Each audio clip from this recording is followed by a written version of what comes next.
Hello student, आप सभी का आपके अपने YouTube चैनल एमवे स्टडी में स्वागत है।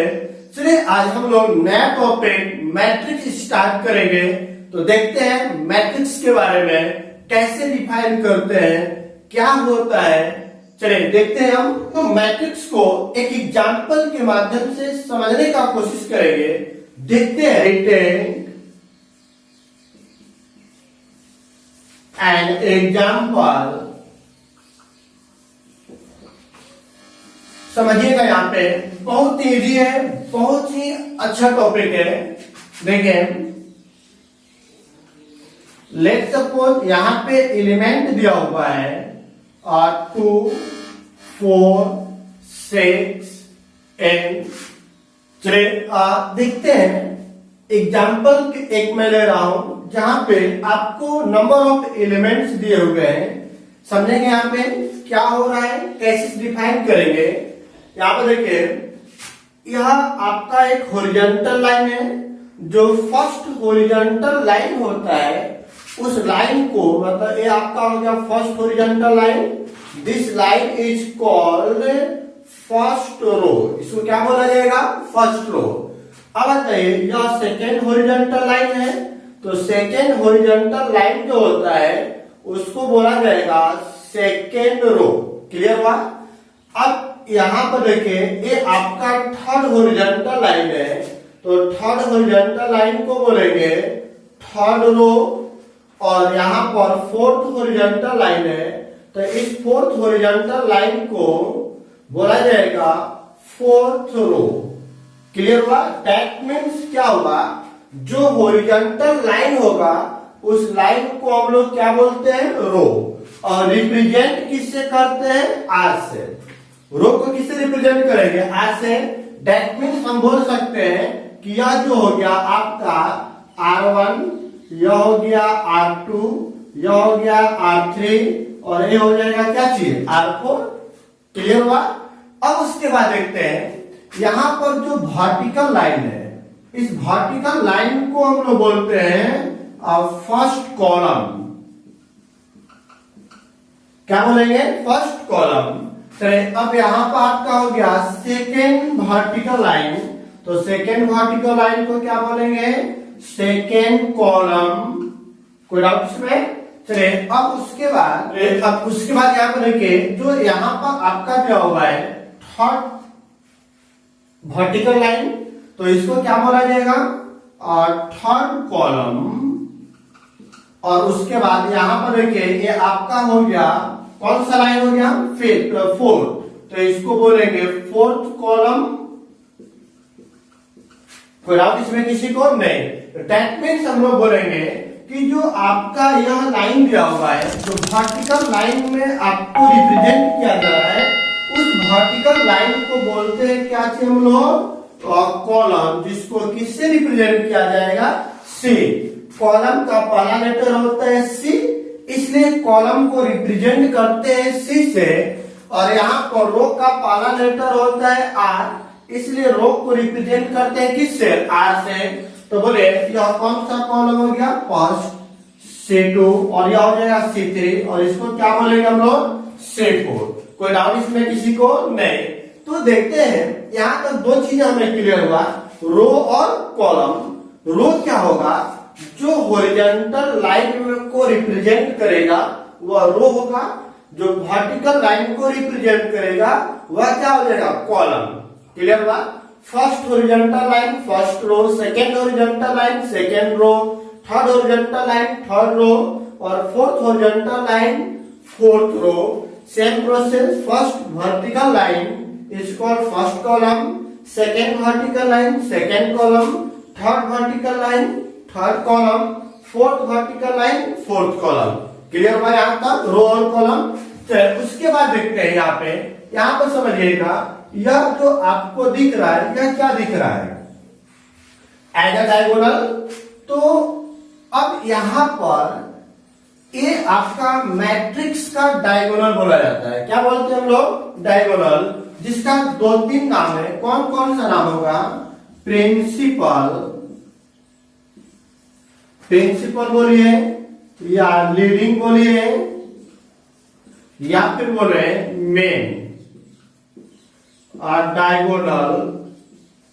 मतलब क्या होगा, ये जो आपका लाइन दिख रहा है डायगोनली, इस डायगोनली लाइन को क्या बोलेंगे हम लोग, प्रिंसिपल डायगोनल या लीडिंग डायगोनल या क्या बोलेंगे, मेन डायगोनल। उसका कितना नाम दिया गया है, 3, प्रिंसिपल डायगोनल, लीडिंग डायगोनल या फिर मेन डायगोनल। क्लियर है यहाँ पर? तो बोलिएगा क्या यह भी तो आपका डायगोनल है कि नहीं है। जैसे आपका जो ए एलिमेंट दिया हुआ है, यह एलिमेंट क्या यह डायगोनल है कि नहीं है, वह भी डायगोनल है, लेकिन मैट्रिक्स में एक मेन डायगोनल होता है जो कि पहला एलिमेंट से स्टार्ट होता है। तो पहले एलिमेंट से स्टार्ट होने वाले डायगोनल को क्या बोलते हैं हम लोग, प्रिंसिपल डायगोनल या लीडिंग डायगोनल या मेन डायगोनल। क्लियर हुआ? दैट मीन्स हमारे कहने का मतलब यह हुआ कि आपके दिए गए मैट्रिक्स में 2 डायगोनल होते हैं। एक तो आपका मेन डायगोनल हो गया, दूसरा एक टेम्परेरी डायगोनल हो गया। लेकिन हम लोग जो पढ़ते हैं सिर्फ हम लोग फोकस करते हैं मेन डायगोनल के ऊपर। क्लियर हुआ? जो मेन डायगोनल मतलब मेन एलिमेंट, फर्स्ट एलिमेंट से स्टार्ट होने वाला जो डायगोनल होता है, उसी डायगोनल को बोलेंगे प्रिंसिपल डायगोनल या लीडिंग डायगोनल या मेन डायगोनल। लीडिंग मतलब लीड करना, कहां से मैट्रिक्स लीड कर रहा है, स्टार्ट कहां से कर रहा है, टू से। तो इस एलिमेंट से स्टार्ट होने वाला एलिमेंट सॉरी डायगोनल ही आपको बोला जाएगा प्रिंसिपल डायगोनल। क्लियर हुआ? उसके बाद जो लीडिंग एलिमेंट है, इसी एलिमेंट से स्टार्ट होने वाला जो वर्टिकल लाइन होता है उसको बोलते हैं फर्स्ट कॉलम, और इससे स्टार्ट होने वाले हॉरिजॉन्टल लाइन को बोलते हैं क्या बोला जाएगा, फर्स्ट रो। क्लियर हुआ? यहाँ तक कोई डाउट इसमें? 3 चीजें क्लियर हुआ, क्या क्या चीज, रो, कॉलम, डायगोनल। कोई डाउट इसमें? चलिए अब हम लोग इंट्रोडक्शन की बात करते हैं।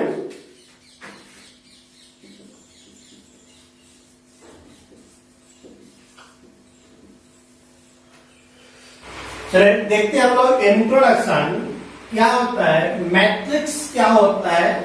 इंट्रोडक्शन में matrix is defined as a, जो मैट्रिक्स है वह डिफाइंड होता है, कैसे डिफाइंड होगा, रेक्टेंगुलर अरे। देखेंगे यहाँ पे समझिएगा, यहाँ मैंने एक एग्जांपल लिया था मैट्रिक्स का, जो कि आपको कौन सा आकार में दिख रहा है, किस टाइप का शेप है। एक रेक्टेंगल का शेप है, देखिए एक रेक्टेंगल का शेप दिख रहा है। तो याद रखें कि जो मैट्रिक्स होता है वह डिफाइंड होता है कौन सा अरे, रेक्टेंगुलर अरे, या उसी को बोलते हैं अरेंजमेंट। अरे या अरेंजमेंट, कैसा अरेंजमेंट, रेक्टेंगुलर शेप में होना चाहिए। ठीक है? ऑफ नंबर, किसी संख्या का। देखिए यहाँ पर 2, 4, 6, 8, 3, 1, 1, 8, ये सभी जितने नंबर दिए हुए हैं एक रेक्टेंगुलर आकार में, रेक्टेंगुलर शेप में अरेंजमेंट किया गया है। तो ऐसे अरेंजमेंट को ही हम लोग क्या बोलते हैं, मैट्रिक्स। क्या बोलेंगे, मैट्रिक्स। यदि मैं यहाँ से एक एलिमेंट को गायब कर दूं, तो अब बताइए क्या यह मैट्रिक्स एक अरेंजमेंट में हुआ, नहीं हुआ, क्योंकि यहाँ का एलिमेंट आपको नहीं दिख रहा है। तो ऐसे शेप को रेक्टेंगुलर शेप नहीं बोलते हैं। रेक्टेंगुलर शेप का मतलब ये हुआ कि उसके प्रत्येक एलिमेंट एक अपने फिक्स स्थान पर अरेंजमेंट किया गया हो। तो जैसे यहाँ पे आपका क्या था, 4। क्लियर हुआ? अब उसके बाद क्या बोला गया है, अब उसके एक चीज और देख रहे हैं, जो नंबर बोला गया है वह नंबर यहाँ पर देखें 2 दिया गया है, रियल नंबर। यहाँ पर आई लिखा गया है, इमेजिनरी नंबर। तो याद रखेंगे कि मैट्रिक्स के अंदर रियल नंबर और इमेजिनरी नंबर कुछ भी हो सकता है, उससे कोई दिक्कत नहीं है। दैट मीन्स जो मैट्रिक्स होता है वह रियल नंबर और कॉम्प्लेक्स नंबर दोनों को इंक्लूड करता है। क्लियर हुआ? Real plus imaginary. अब देखें, the matrix is denoted by capital letter. जो मैट्रिक्स होता है उसको किससे डिनोट करते हैं हम लोग, कैपिटल लेटर। एक एग्जांपल देखें, एग्जांपल दिया हुआ है, लेट्स सपोज ये देखिए एक मैट्रिक्स हो गया जिसको किस लेटर से डिनोट कर रहा है, कैपिटल लेटर। और आपको पता है कि जो मैट्रिक्स होता है वह रेक्टेंगुलर से, देखिए रेक्टेंगल टाइप का बना रहे हैं, इसके अंदर एलिमेंट में लिख रहा हूं, लेट्स सपोज 2 3 4 5 और दिया गया 1 2 1 आई, चलिए उसके बाद और लिख देते हैं 1 1 2 1। अब देखिए यहाँ पे मैंने रेक्टेंगल, यहाँ पे देखिए थोड़ा सा ये लाइन झुका होना चाहिए, एक रेक्टेंगल टाइप का हो गया। फिर से देखें, जो मैट्रिक्स था उसको एक रेक्टेंगुलर बॉक्स में मैंने लिख दिया, सभी एलिमेंट को एक निश्चित ऑर्डर, एक डिफरेंट ऑर्डर में अरेंजमेंट किया गया है। अब उसके बाद जो मैट्रिक्स है उसको डिनोट किससे कर रहे हैं, कैपिटल लेटर से। क्लियर हो यहाँ तक? चलिए अब बताइए आप ही लोग, यह कौन सा रो होगा, फर्स्ट रो, कोई डाउट इसमें, जिसको बोलेंगे R1। यह कौन सा रो हो जाएगा, सेकेंड रो। यह कौन सा रो होगा, थर्ड रो। क्लियर हुआ? यदि यहां से देखें तो यह कौन सा कॉलम, C1, यह आपका हो गया C2, यहाँ पर आ गया C3 और ये आपका हो जाएगा क्या चीज, C4। तो दैट मीन्स दिए गए मैट्रिक्स में कितना रो दिया हुआ है, 3, कितना कॉलम दिया हुआ है, 4। कोई डाउट इसमें नहीं, तो लिखेंगे here A is a matrix having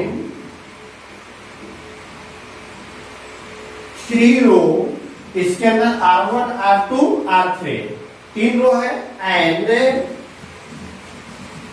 4 column C1 C2 C3 and C4। तो अब बताइए इस मैट्रिक्स के अंदर कुल कितने एलिमेंट हैं?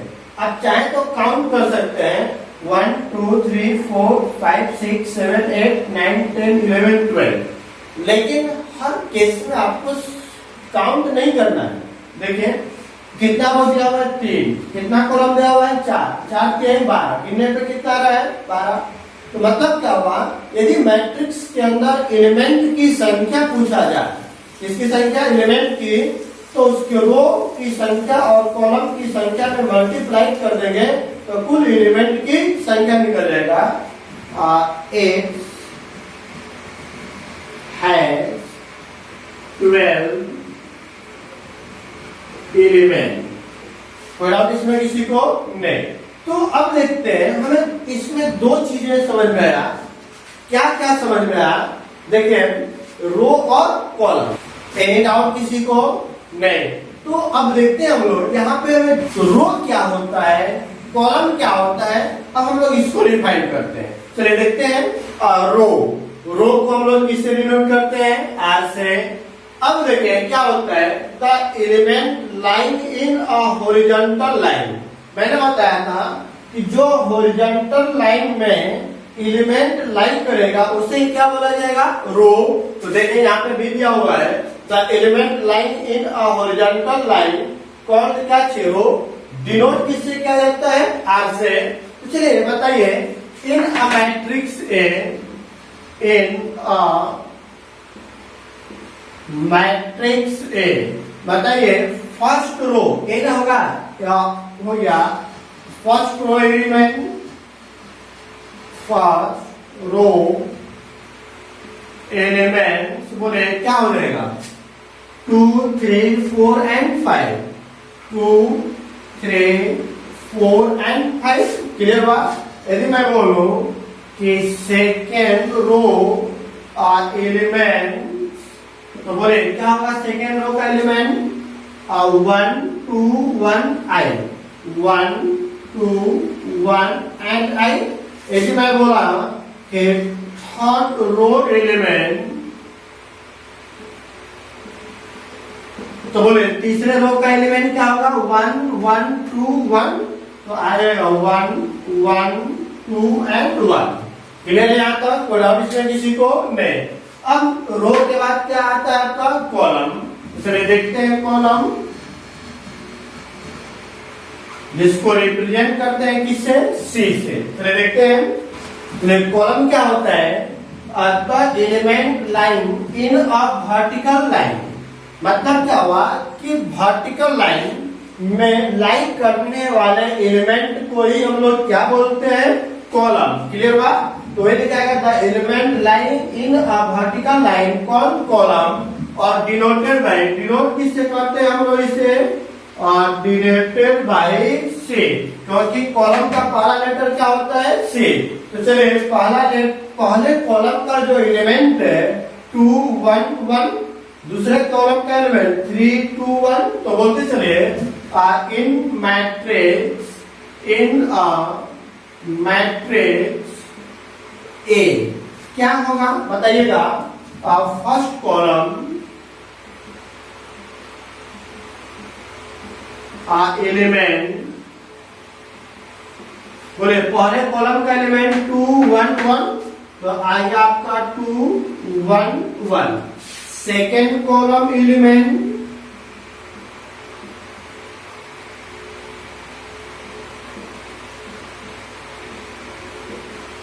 बोले सेकेंड कॉलम का एलिमेंट 2 3 1, तो आ गया 2 3 एंड 1। थर्ड कॉलम एलिमेंट,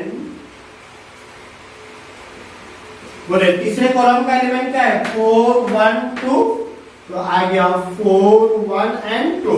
उसी प्रकार आप बोलेगा थर्ड कॉलम का एलिमेंट, तो 5 I एंड 1, तो 4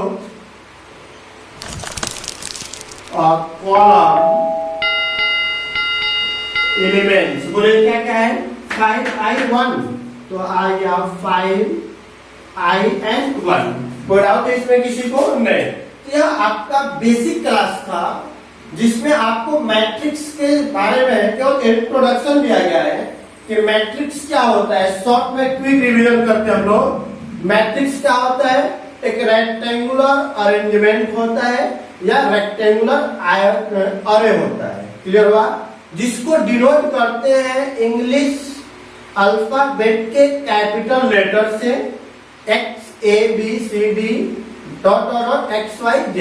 क्लियर हुआ? कोई डाउट इसमें? नहीं।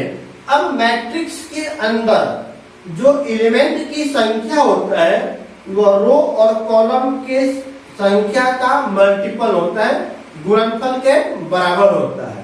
क्लियर हुआ? कोई डाउट इसमें?